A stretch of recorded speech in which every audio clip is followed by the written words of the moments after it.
Halo semuanya. Balik lagi di podcast. Kok gini? Kok gitu?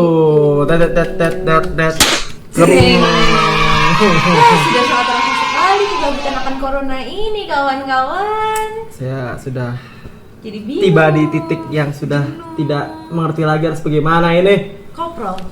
Iya nih. Kayang aja kayang nih. PSBB. Sekarang udah PSBB lagi. Aduh. PSBB itu singkatan dari pemberhentian Bukan pemberhentian. stasiun. Bukan. Kalau benernya sih pembatasan sosial Sosial berskala besar. Kalau benarnya mungkin kalau diplesetin apa? Perempuan soleh bikin baper. Waduh. Soleha, sorry. Perempuan soleh, perempuan kumisan. Biasa kita perempuan soleha bikin baper atau enggak pria soleh Bikin baper. bikin baper. Gila. Gitu. Kenapa kira-kira?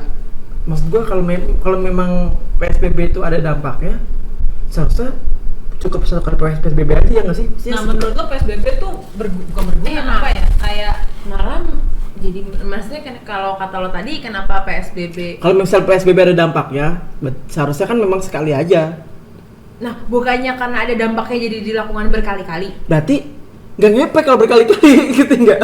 enggak, maksud dia harusnya kalau misalkan PSBB itu berefek, nggak pasti ada lagi. Sedangkan walaupun ini udah di PSBB 1-2 kali, kok tetap naik terus nih kasusnya, nggak turun-turun. Berarti kan PSBB menurut Ali nggak ngefek, nggak begitu ngefek. kurang efektif. Mungkin kalau di luar negeri kan setahu gua ya Lockdown. di lockdown Itu bener-bener. tuh balik lagi ke manusianya nggak sih? Satu Ke itu, masyarakatnya. iya satu itu sih yang paling penting sih kesadaran akan diri Iya. kesehatan diri sendiri. Cuma kan pemerintah juga berperan penting gitu maksud gua. Aku mau jawab aman aja deh. Pemerintah berperan penting nih pemerintah. Aku mau jawab aman aja deh. Ya pemerintah juga berperan penting. Kalau di luar itu mereka teman-teman gua tuh memang dikasih bantuan. Jadi bener-bener disuruh di rumah aja, lo nggak usah kerja. Itu Udah yang di rumah aja. Bantuan itu loh, apa namanya, gue kemarin di share di grup gue yang buat prakerja itu udah Prakerja. mulai ada lagi yang ke 12 tapi hari ini.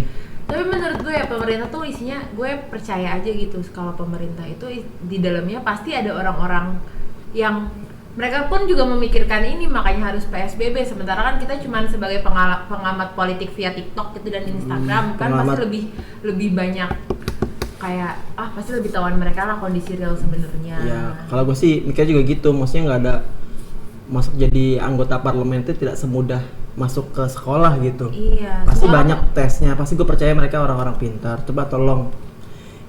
Kayak yang awal-awal PSBB itu ya waktu bulan puasa itu kalau nggak salah ya. Kan kebetulan gue juga punya kampung. Kan gimana sih biasanya lebaran itu kita pulang kampung ya kan. Terus tiba-tiba ketemu keluarga di kampung, lebaran di sini. Sedih cerita gue. Asik. Lu gimana coba lebaran pertama kayak lebaran Ramadan pertama waktu corona dan lebaran pertama tanpa silaturahmi gitu. Kayak Lu salah nanya gue. Keluarga besar gue satu kompleks soalnya. ya salah orang. Berarti lu kali. Lu juga salah nanya gua. Lu sama satu komplek juga. Nggak satu komplek, cuman Deketan kan? iya, paling jauh tuh di Depok. Tapi kayak nggak tahu ya, mungkin karena waktu itu posisinya keluarga besar gua nggak ada yang kena juga, alhamdulillah. Jadi santai-santai aja, nggak se-hype sekarang kan? Iya, terus juga mereka kayak pada bener-bener semua pada di rumah, bener-bener jadi melakukan 3M itu. Jadi kayak kalau kumpul pun pas di rumah kakek gua nggak lama gitu loh, kayak cuman paling sore pulang kayak gitu. Jadi kalau biasanya kan sampai malam ya ngumpul bareng-bareng gitu, ini tuh enggak, paling sampai sore pulang. Terus habis itu udah, setelah dari situ bener-bener udah nggak kemana-mana lagi. Jadi ya Udah cuman ngumpul di situ doang. Gue denger lu punya cerita seru nih. Kalau gua pulang kampung. Gua barbar aja. Berarti lu bandel, bagian orang yang barbar. Barbar aja Tapi gua. 3M nggak lu? Gua 3M. Berarti lo salah satu penyebab corona Iya. Berarti naik. pertama gua Langsung dijudge, lu mau memakai mobil melewati jalan tol. Mengisi bensin. 3M. Bensin. Enggak, waktu itu gue berangkatnya setelah lockdown, setelah PSBB. Oh, Jadi pas Ramadan gue bener-bener di rumah. Pas Ramadan, Lebaran sampai Lebaran pun pemerintah nganjurin gue untuk nggak pulang kampung, gue nggak pulang kampung. Gue bener-bener di rumah aja. Bener-bener sholat tarawih itu dari tarawih pertama sampai tarawih terakhir sampai sholat id aja gue di rumah. Oh, sholat Kebetulan id gue juga di rumah. gue perempuan jadi gue selalu sholat tarawih di rumah sih. Sholat tarawih di rumah, Bodoh amat. gue yang imamin, gue yang bilalin. Wis, luar biasa. Sorry, Lik. Tapi ini tahu kayak ada hikmahnya gitu, jangan gue selalu berusaha mengambil setiap permasalahan itu pasti ada positifnya gitu ya. Kapan kalau misalnya nggak covid waktu itu kapan lagi lu jadi imam? Iya sih, jadi gue bisa ngapalin surat-surat pendek. Iya kan? Terus ngapalin doa-doa juga. Terus sholat id di rumah juga kayaknya For the first mempererat. time lu jadi imam sholat id, kapan lagi lu bisa jadi si imam sholat id? Iya kan? Iya sih bener sih. Itu salah satu hikmahnya juga. Cuman rasanya kayak Ada yang kurang. kalau waktu itu mungkin waktu Ramadan itu gue udah mulai ngerasa kayak ya udah nggak apa-apa. Terus kesini makin manusia tuh kayak semakin udah kayaknya nggak bisa nih begini terus kayak di penjara gitu rasanya. Iya. Apa-apa kayak harus Iya. udah jangan kemana-mana kayak nggak bisa gitu. Iya banget, jujur gue sangat merasakan itu banget karena gue anaknya kan main mulu nih. Terus gue di rumah tuh gue pusing. Ngapain nggak Gue jelas. mau ngapain nggak jelas. Soalnya kan dari pekerjaan gue juga gue tuh mengharuskan untuk keluar. Mulai dari kayak sosok ide ikut virtual photoshoot lah dan segala macam sampai udah mentok nih gue nggak bikin konten. Oh udah nggak bisa nih, gue harus akhirnya gue mengharuskan keluar gitu loh dengan ya udah deh bismillah aja deh kalau misalnya emang amit-amitnya harus kena ya wallahu alam gitu kan. Yeah. Cuman ya alhamdulillah sih selama ini gue bertemu dengan berbagai macam orang yang gue nggak tahu mereka dari mana, apakah ada riwayat atau enggak. Cuman gue dari gue nya sendiri gue yang memprotek diri gue gitu loh. Selama lu menjaga diri lu, Protokol kesehatan. Protokol Apa sih? Protokol.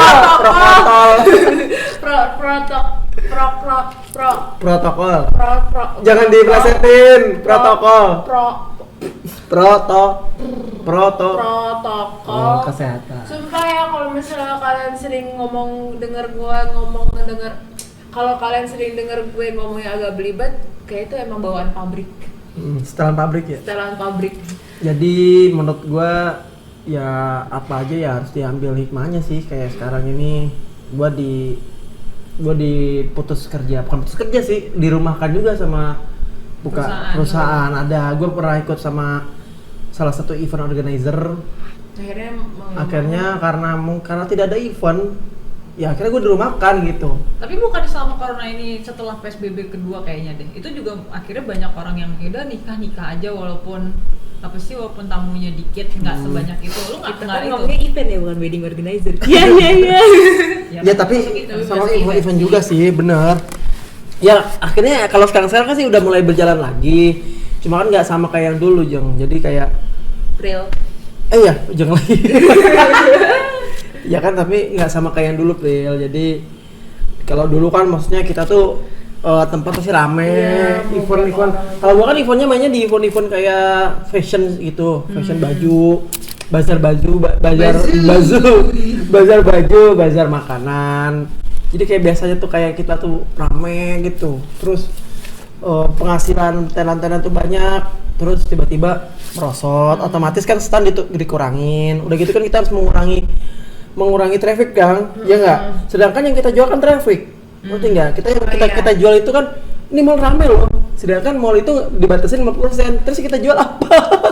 Tapi nggak ngaruh nggak sih cuma 50%? Kayak sama-sama aja rame-rame aja. Itu kayak formalitas aja sih kalau buat gua sih. Maksudnya kayak formalitas cuma tulisan di depan doang 50%. Iya, maksud gue kayak makanya itu kenapa nggak ngefek? Karena mau 50% pun kayaknya juga yaudahlah, yang penting mall gue nggak bangkrut, ngerti gak sih maksudnya? Tapi gue yang ngerti. Tapi semakin kesini gue semakin melihat kreativitas orang-orang tau. Yang jenuh, yang gabut, yang gimana gue ngapain. Jadi baik banget jadi YouTuber, bos. Iya, pertama Salah satunya yang jadi konten kita. Banyak banget yang jadi konten kreator, tapi banyak juga yang kayak maksudnya kita tidak mau menutup mata juga kalau banyak yang akhirnya kena mental health, kena segala macem gitu loh. Cuman mungkin karena ya di rumah mulu gimana nggak stres sih? Stres banget sih. Kalau gua ngerasa juga kayak di rumah tuh, gua tuh nggak produktif di rumah. Kalaupun orang bilang, lu enak kerja di rumah, nggak enak. Kerja dibawa ke rumah tuh nggak enak asli, sumpah. Gue belum kerja sih, jadi gue nggak tahu rasanya. Ya nggak, tapi gini gua sudah menggambarkan aja ya. Kalau gua nih pribadi gua lebih suka kalau jam lu kerja ya kerja, udah. Kalau nanti di rumah ya waktu lu istirahat. Tapi nggak enak ya, sorry ya, nggak enak ya WFH Itu. nggak ada waktunya. Lu jam 10 malam tuh masih bisa buka laptop gitu loh buat Iya. ngerjain something. Jadi lu nggak tahu kapan berakhir jam kerja lu karena lu di rumah. Kalau di kantor kan maksudnya jam 6 pulang ya udah istirahat gitu. Ada yang kita tunggu-tunggu di rumah. Bisa di rumah rebahan. Ini mah Thanks God gue freelance.